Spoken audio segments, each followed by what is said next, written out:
భార్య సంతుష్టులై ఉంటారో ఆ ఇంట సమస్త సౌభాగ్యాలు శుభములు స్థిరముగా ఉంటాయి. ఎచట అసంతృప్తి వ్యాపిస్తుందో అచట కలహాలు దౌర్భాగ్యము దారిద్ర్యము ప్రవేశిస్తాయి. కనుక పరస్పరం తృప్తి చెందటం ఇద్దరకు మంచిది.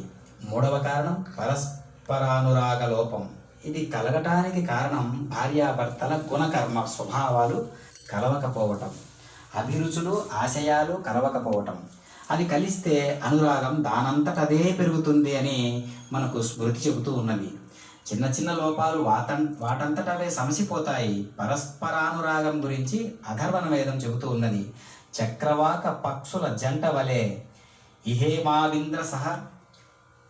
మా వింద్రసం నృత చక్రవాకే దంపతి అంటుంది. చక్రవాక పక్షుల జంట చాలా అనురాగంతో ఉంటాయట. కొద్ది కాలం విడిచి ఉంటే కూడా విరహవేదనకు గురి అవుతాయట. ఆలుమగలు కూడా అలాంటి బంధంతో ఉండాలని స్మృతి చెబుతూ ఉన్నది. అలాంటి ఆదర్శంతో ఉన్నవారే స్వామివారు దేవేరులతో కూడి నిత్య కళ్యాణం పచ్చతోరణం అనే పేర ప్రపంచమంతా కూడా ఒక గొప్ప ఆదర్శాన్ని ఈ విధంగా అంటిపెట్టుకుని ఉండండి అని చెబుతూ నిత్య కళ్యాణం పచ్చతోరణం అనేటటువంటి దివ్యమైనటువంటి కార్యక్రమం నిర్వహించుకుంటూ ఉన్నారు ఆచార్య స్వాముల వారి చేత. కావున ప్రతి ఒక్కరూ కూడా అలాంటి ఆదర్శాన్ని మనం అంటిపెట్టుకుని ఉండాలి. చిన్న చిన్న కారణాలన్నీ కూడా సమసిపోయి మా స్నేహబంధం